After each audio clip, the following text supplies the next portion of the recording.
Hello, 11th standard students, how are you? I hope you are fine with your health.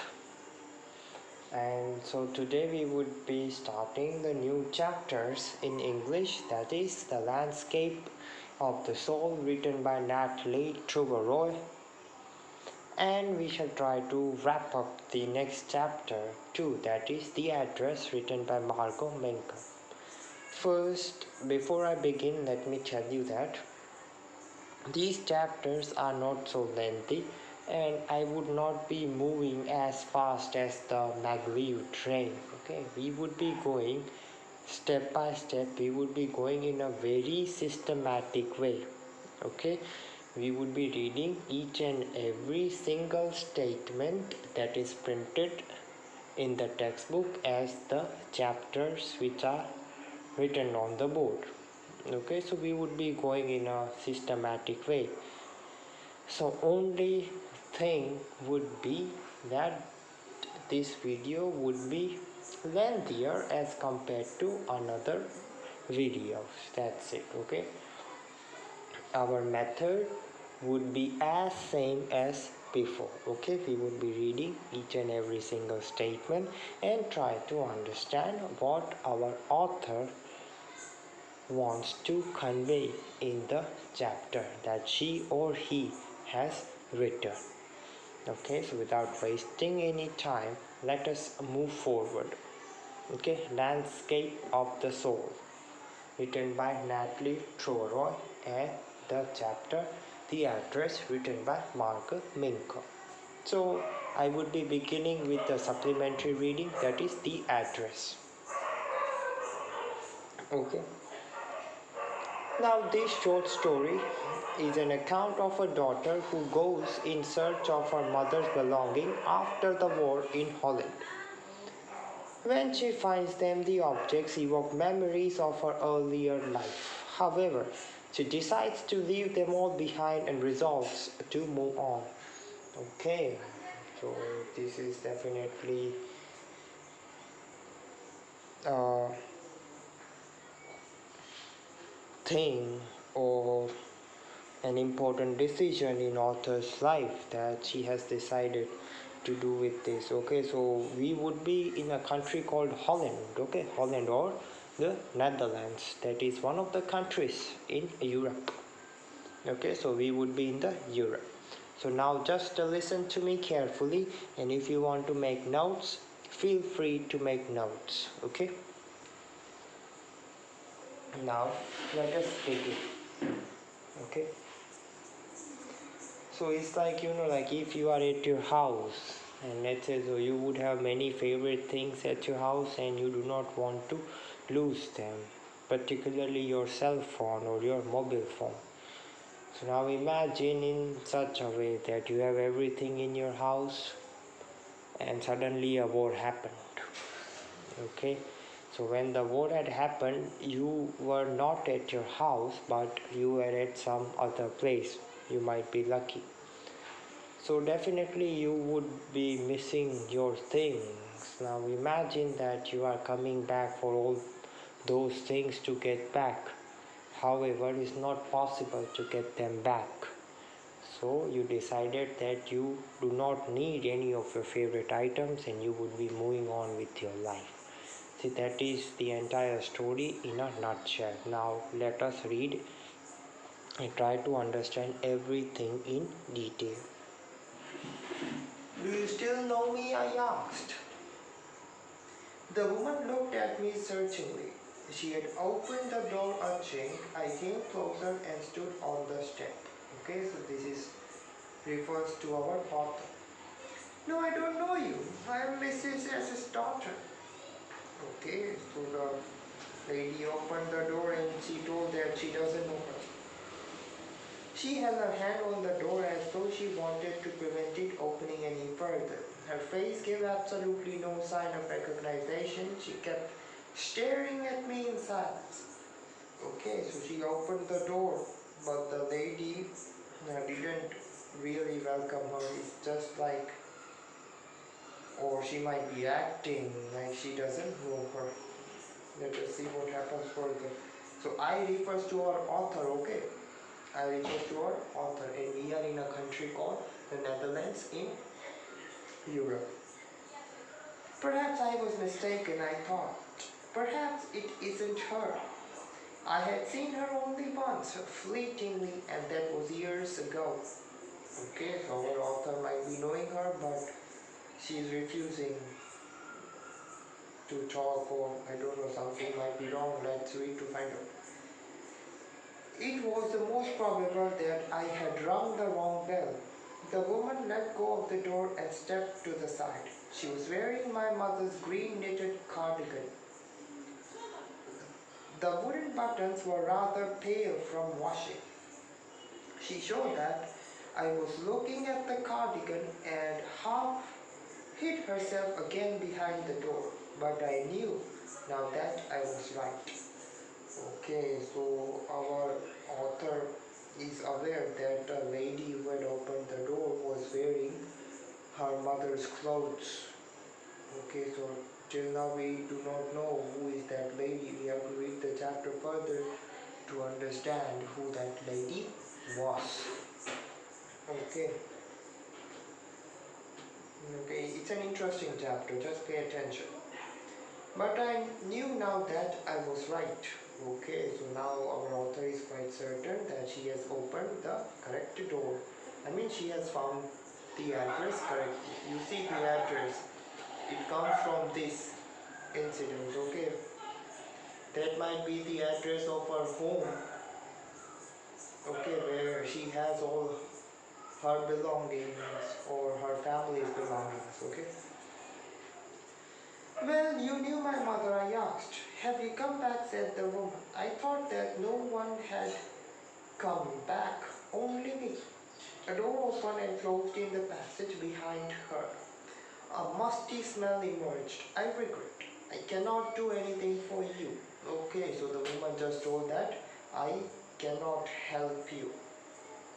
I think that lady who is living in the house is not being a cooperative woman. Okay, I think she is a troublesome woman.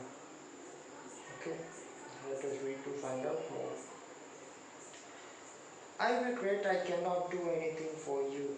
I have come here specially on the train. I wanted to talk to you for a moment. It's not convenient for me now, said the woman. I can't see you another time. Okay, so the woman who opened the door is not willing to talk. She nodded and cautiously closed the door as though no one inside the house should be disturbed. I stood where I was on the step. The curtain in front of the bay window moved. Someone stared at me and would then have asked what I wanted. Oh, nothing. The woman would have said it was nothing. I looked at the nameplate again. Dowling, it said, in black letters on white enamel. And on the jamb, a bit higher, the number 46. Okay, so that is the house number 46. In short, our author went to that house, and the lady who is living in the house is not at all cooperative. I think there is something wrong. It seems a little fishy. As I walked slowly back to the station, I thought about my mother who had given me the address years ago. It had been in the first half of the war. I was home for a few days and it struck me immediately that something or other about the rooms had changed. Okay, so I think she has entered the house and she can see that something has changed in the house. I missed various things. My mother was surprised. I should have noticed so quickly. Then she told me about Mrs. Dowling. I'd never heard of her, but apparently she was an old acquaintance of my mother. Okay, so the word acquaintance, it refers to a friend, okay? So the lady who had opened the door, her name is Dowling. Her name is Dowling, and she is one of the friends of our author's mother. I think she is living in that house. Let's see how did she reach there. Okay, I have never heard of her, but apparently she was an old acquaintance of my mother, whom she hadn't seen for years. She had suddenly turned up and renewed their contact. Since then, she had come regularly. Okay, so she might be working or something, or as a maid. Let's read further to understand. Every time she leaves here, she takes something home with her, said my mother. She took all the table silver in one go. Okay, and it means that she took all the utensils and she went away. And then the antique plates that hung there. She had trouble lugging those large vases, and I'm worried she got a crick in her back from the crockery. Okay, she got a crick in her back from the crockery. So synecdoche is used, okay, because the word back refers to the spinal cord of a human being. My mother shook her head pityingly. I would never have dared ask her. She suggested it to me herself. She even insisted she wanted to save all my nice things. If we have to live here, we shall lose everything, she says. Okay, so I think this is the time frame before the war. Okay, so that's the reason our author might have migrated to some other house. Have you agreed with her that she should keep everything I asked? Okay, as if that's necessary, my mother cried. Okay, so all these things we are reading, those things are in the past. Okay, they are in the different time frame. So pay concentration. Okay, it's a little tricky chapter because the time frame is different. Okay, as if that's necessary, my mother cried. It would simply be an insult to talk like that. And think about the risk she's running. Each time she goes out of our door with a full suitcase or bag, it means she's stealing things, and I don't know what author's mother is doing, man. No, I just don't know. It seems like author's mother is a very good person indeed. Is a very good person. Let us see what happens further. My mother seemed to notice that I was not entirely convinced. She looked at me reprovingly, and after that we spoke no more about it. Okay, so they had closed the chapter of doling, okay, as a subject of discussion. They just closed that subject. Meanwhile, I had arrived at the station without having paid much attention to things on the way. Now you see, now we are in the different time frame, okay? Now our author is talking about her present. I was walking in familiar places again for the first time since the war, but I did not want to go further than was necessary. I didn't want to upset myself with the sight of streets and houses full of memories from a precious time. So precious time refers to the time that she had spent with her mother. In the train back, I saw Mrs. Doling in front of me again as I had the first time I met her. It was the morning after the day my mother had told me about her. I had got up late and coming downstairs. I saw my mother about to see someone out, a woman with a broad back. Okay, so I think this might be the first time when author's mother is giving introduction about her daughter. Okay, so there is my daughter, said my mother. She beckoned to me. The woman nodded and picked up the suitcase under the coat rack. She wore a brown coat and a shapeless hat. Does she live far away? I asked, seeing the difficulty she had getting out of the house with the heavy case. In Marconi Street, said my mother. Number 46, remember that. So this is the address that the author's mother had given to author. That is house number 46. Okay, you see the time frames are changing. Okay, so be with me and try to understand. I had remembered it, but I had waited a long time to go there. Initially, after the liberation, I was absolutely not interested in all that stored stuff, and naturally, I was also rather afraid of it. Okay, afraid of being confronted with things that had belonged to a connection which no longer existed, which were hidden away in cupboards and boxes and waiting in vain until they were put back in their place again, which had endured all those years because they were things. But gradually everything became more normal again. Bed was getting to be a lighter color. There was a bed you could sleep in unthreatened, a room with a view you were more used to glancing at each day. And one day I noticed I was curious about all the possessions that must still be at that address. I wanted to see them again, touch, remember. Okay, you see, because of all these reasons, author went back to that address, that is Marconi Street, house number 46, I think. House number 46. Okay, so you can clearly see that this is the reason why author had went to that house. Okay, Marconi Street, house number 46. Okay, now again we are back in present.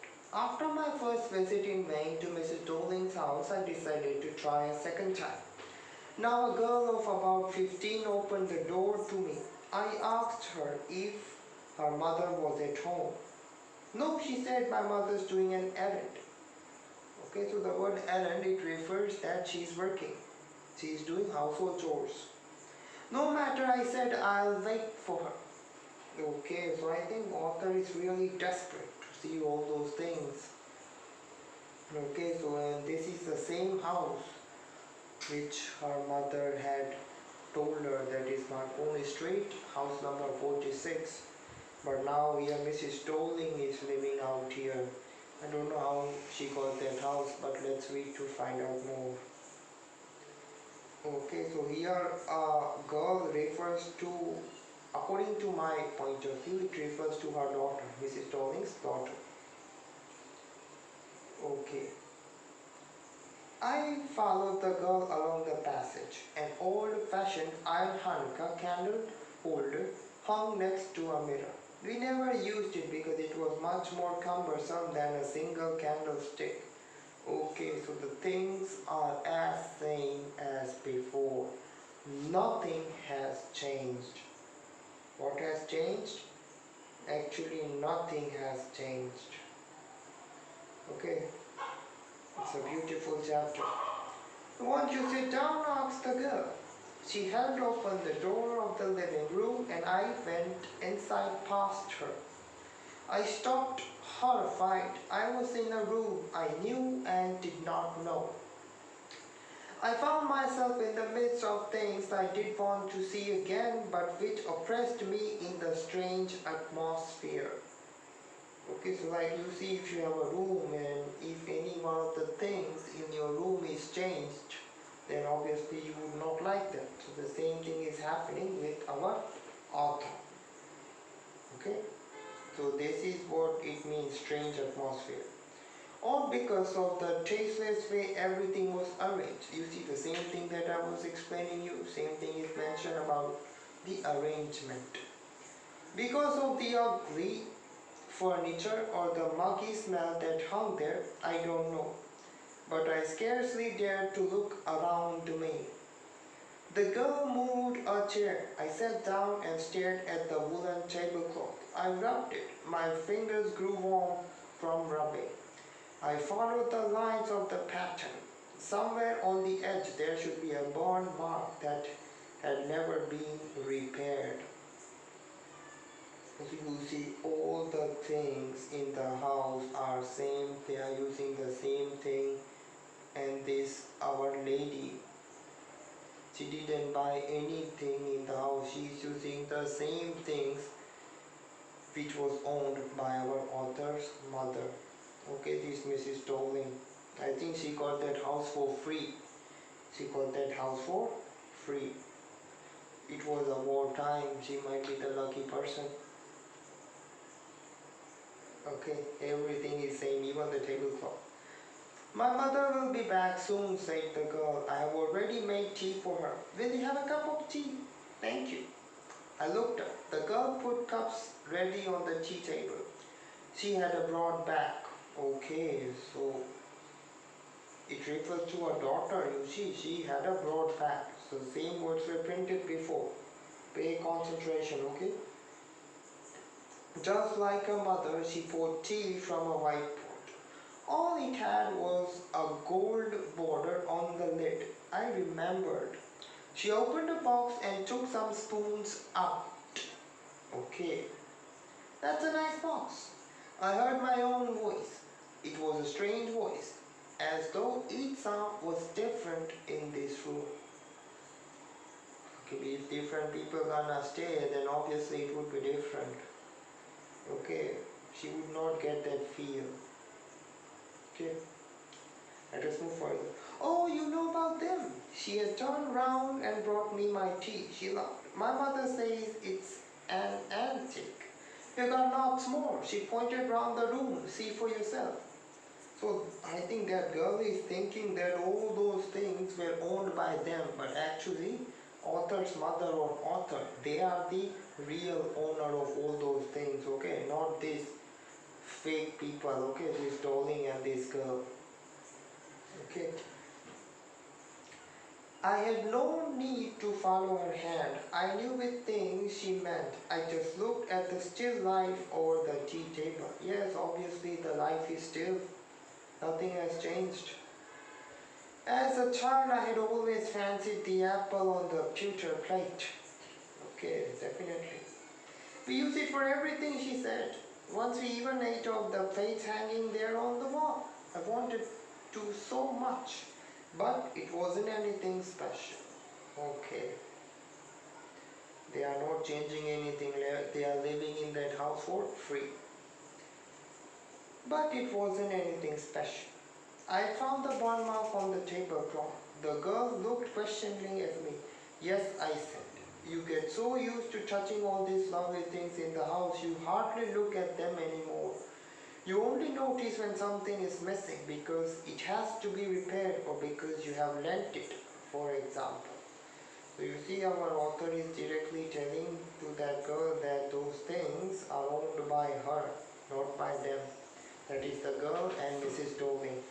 And this family is really troublesome actually, this Dowling and this girl. I think they are living in that house for free. Again I heard the natural sound of my voice and I went on. I remember my mother once asked me if I would help her polish the silver. It was a very long time ago and I was probably bored that day. Or perhaps I had to stay at home because I was ill and she had never asked me before. Right? So now she is digging her past. I asked her which silver she meant and she replied, surprised, that it was the spoons, fork and knives, of course. And that was the strange thing. I didn't know the cutlery we ate of every day was silver.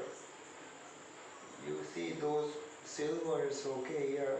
The silver refers to utensils. I had told you in the beginning of the explanation, but those utensils, those plates, everything was indeed made up of real silver. You know, at your house, you can ask to your mother like she might have any silver spoons, okay? Because usually silver spoons are used to feed babies. Why silver spoons or why this silver? Because the silver often repels with the bacteria. Okay, so that's the reason mother feeds her child with a silver spoon so that the child would not be falling ill, okay, for safety purpose. So silver does not attract any bacteria or viruses, okay. So that's a type of a behavior silver metal has. So indeed everything was made up of real silver and she recognized now. The girl laughed again. I bet you don't know it is either. I looked intently at her. What we eat with? She asked. Well, do you know? She hesitated. She walked to the signboard and wanted to open a drawer. I'll look. It's in there. I jumped up. I was forgetting the time I must catch my train. She had her hand on the drawer. Don't you want to wait for my mother? No, I must go. I walked to the door. The girl pulled the drawer open. I can find my own way. As I walked down the passage, I heard the jiggling of spoons and forks. Yes. So you see, when our author was at this house, this Mrs. Doling was not at the house. Okay, actually it was the girl. It might be her daughter. Okay, Mrs. Doling's daughter, but it is not mentioned, so we cannot just guess it. Okay. At the corner of the road, I looked up at the nameplate. Marconi Street, it said it had been at number 46. The address was correct. But now I didn't want to remember it anymore.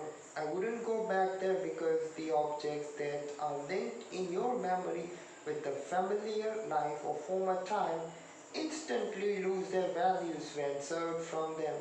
You see them again in strange surroundings. And what should I have done with them in a small rented room where the shreds of blackout paper still hung along the windows and no more than a handful of cutlery fitted in the narrow table drawer?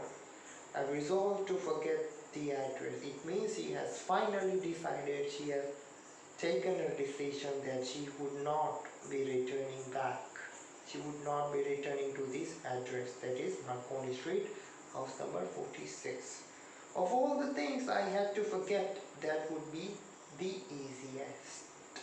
Okay, it's a very interesting chapter. Okay, it's a very nice chapter.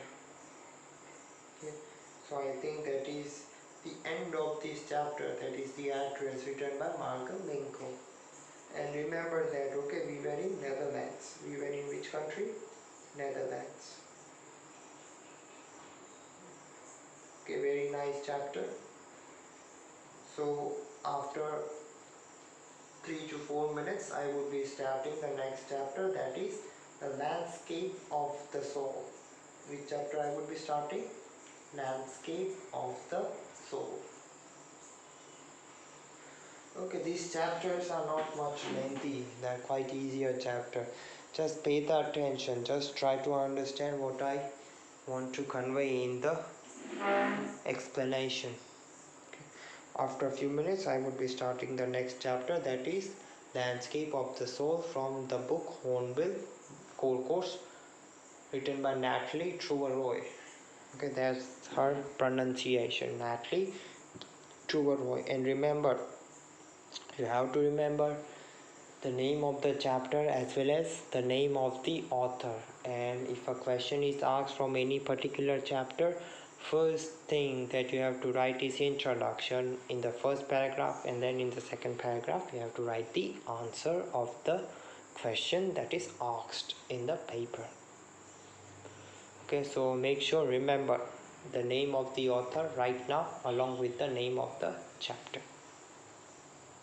After a few minutes, I will start another chapter, that is Landscape of the Soul, written by Natalie Trueroy.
Okay, so I given you the enough break in the video. Now let us start the second chapter, that is the landscape of the soul, written by Natley.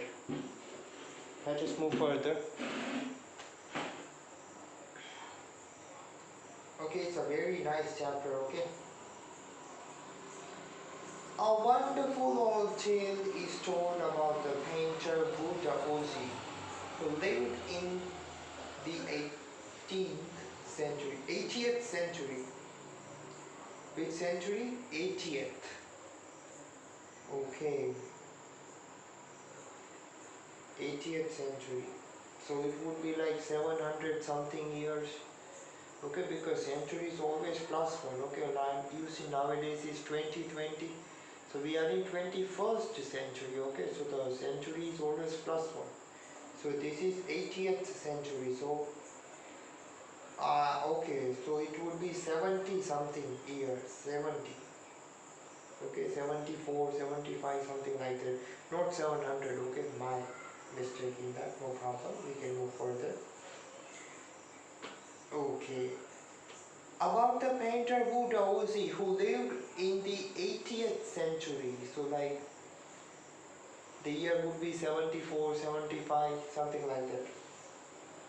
His last painting was a landscape commissioned by the Tang Emperor Zhongzong to decorate a palace wall. The master had hidden his work behind a screen, so only the emperor would see it. Okay, so this painter, okay, this Buddha Ozi is like a realistic painter. Okay, so whatever he would be doing, it's like, for an example, he makes a painting of a tiger, so that tiger would be like a real tiger, okay, like a 3D painting. Okay, so he has done some work for the king and he has hidden behind a screen, so only the emperor would see it. For a long while, the emperor admired the wonderful scene, discovering forests, high mountains, waterfalls, clouds floating in an immense sky, men on hilly paths, birds in flight. Look, sir, said the painter, in this cave, at the foot of the mountain, dwells a spirit. Okay, so sir refers to the king, okay, and he told to the king that in that cave, at the foot of the mountain, there a spirit lived, okay, so a spirit, okay, according, he might be correct. The painter clapped his hands and the entrance to the cave opened. The inside is splendid, beyond anything words can convey. Please let me show your majesty the way. The painter entered the cave, but the entrance closed behind him, and before the astonished emperor could move or utter a word, the painting had vanished from the wall. Not a trace of Buddha Ozi's brush was left, and the artist was never seen again in this world. So he was lost. He was lost. Okay, there are many mysteries in the world. This is just one of the mysteries. Such stories played an important role in China's classical education. The books of Confucius and Zhuzi are full of them. They help the master to guide his disciple in the right direction. Beyond the anecdote, that is the story, they are deeply revealing of the spirit which art was considered. Contrast this story or another famous one about a painter who didn't draw the eye of a dragon he had painted for fear it would fly out of the painting. Just when I was explaining you the realistic painting, same here in this case.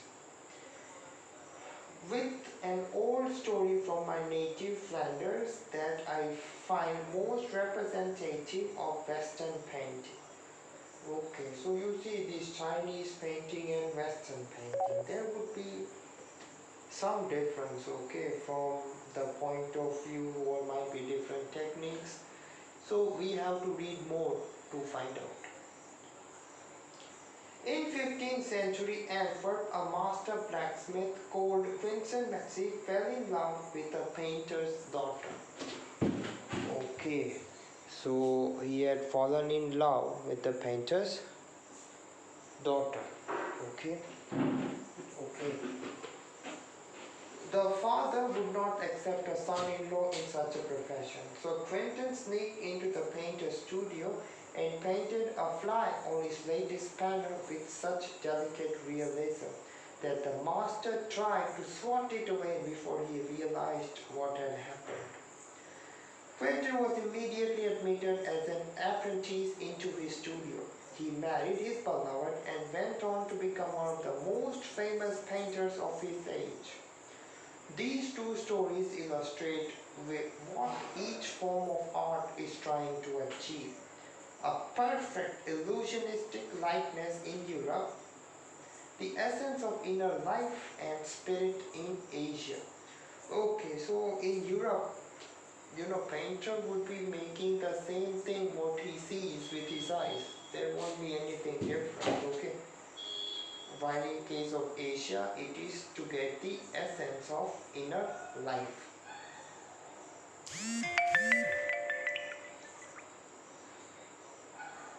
Okay, let us read further. In the Chinese story, the emperor commissions a painting and apprentice his outer appearance, but the artist reveals to him the true meaning of his work. The emperor may rule over the territory he has conquered, but only the artist knows the way with it. Let me show the way. The Tao, a word that means both the path or the method, and the mysterious works of the universe. The painting is gone, but the artist has reached his goal beyond any material appearance. Okay. So this is according to the Chinese culture, okay? Now a classical Chinese landscape is not meant to reproduce an actual view. Now as I explained you further, for the European artists, they have to draw the same thing, okay? Whatever they see, they put it in the painting. So a painter would not be drawing anything from his head. He would be drawing what he sees. While in the case of the Chinese painting, it would be different. Okay, so the painter would be drawing that comes in his mind to get the inner sense. Okay, so all these things are concerned with paintings, okay. A classical Chinese landscape is not meant to reproduce an actual view, as would a Western figurative painting. Whereas the European painter wants you to borrow his eyes and look at a particular landscape exactly as he saw it from a specific angle. As I was explaining you, same things are there. The Chinese painter does not choose a single viewpoint. His landscape is not a real one and you can enter it from any point. Yes, whatever he thinks he would be doing there. Then travel in it. The artist creates a path for your eyes to travel up and down, then back again in a leisurely movement. This is even more true in the case of the horizontal scroll, in which the action of slowly opening one section of the painting, then rolling it up to move on to the other, adds a dimension of time which is unknown in any other form of painting. It also requires the active participation of the viewer who decides at what pace he will travel through the painting. A participation which is physical as well as mental. The Chinese painter does not want you to borrow his eyes, he wants you to enter his mind. The landscape is an inner one, a spiritual and a conceptual space. You see, as I was explaining you, whatever a Chinese painting would be thinking, he would be drawing that. So in short, what he is thinking, what sort of image he has in his mind, he would be drawing that. Okay, so in short, the Chinese painter wants the viewer to go into his mind by looking at the painting. While in case for the European culture, it is exactly the opposite. It is exactly the opposite. Now let us move further. This concept is expressed as Shanshui, literally mountain water. You see, these type of questions are very important. Okay, Shanshui. Okay, these all are Chinese words. Okay, so we just have to know the translation of it and what does it mean? Mountain water. Remember, it's very important. Which used together represent the word landscape. More than two elements of an image. These represent two complementary poles reflecting the opposite view of the universe. The mountain is yang, reaching vertically towards heaven, stable, warm, and dry in the sun, while the water is yin, horizontal, and resting on the earth, fluid, moist, and cool. The interaction of yin, the receptive feminine aspect of universal energy, and its counterpart yang, active and masculine, is of course a fundamental notion of Taoism. What is often overlooked is an essential third element, the middle void, where the interaction takes place. It can be compared with the yogic practice of pranayama. Yes, you see these Western people, they know pranayams, okay, all this yoga and meditation, so they know each and everything, okay, they are pretty smart. Breathe in, retain, breathe out. The suspension of breath is the void where medication occurs. The middle void is essential, nothing can happen without it, hence the importance of white, unpainted space in Chinese landscape. Okay, these kind of things are very important, okay, for question answers, so make sure you mark this paragraph, and questions concerning this paragraph is there in the exercise, so make sure to understand this, okay, it's very important. This is also where man finds a fundamental role in that space between heaven and earth. He becomes a conduit of communication between both poles of the universe, that is northern pole and southern pole. His presence is essential, even if only suggested, far from being lost or oppressed by the lofty peaks he is in Francois Chang's wonderful expression, the eye of the landscape. Okay. So the landscape refers to the paintings, okay. So we can understand that this chapter is about the paintings, okay, and this soul. So it is about the Chinese culture. Okay. Now there is a very nice article about an Indian person, Nek Chantu, that too I would be reading so that our country would not be backing down. When French painter Jean Dubuffet mooted the concept of art brush in the 1940s, again you see this art brush. There is a question related to this art brush, like what do you mean by these words, that is art brush. So remember, this is very important too. Art brush in the 1940s, the art of the untrained visionary was of minority interest. From its almost well beginnings outside art has gradually become the fastest growing area of interest in contemporary art internationally. Okay, so he had started that in 1940s, and I think an Indian artist might have participated. Let's read to find more. This genre is described as the art for those who have no rights to be artists, as they have received no formal training, yet show talent and artistic insight. Their works are a stimulating contrast to a lot of mainstream offering. Okay, so these kind of programs are good. Around the time Dubuffet was propounding his concept in India, an untutored genius was creating paradise. Years ago, the little patch of jungle that he began clearing to make himself a garden sculpted with stone and recycled material is known to the world today as the Rock Garden at Chandigarh. We can clearly see the picture of Rock Garden. Okay, and the sculptures, they were made up by broken bangles. They were made up by broken bangles. Its 80-year-old creator, director Nek Chand is now hailed as India's biggest contributor to outsider art.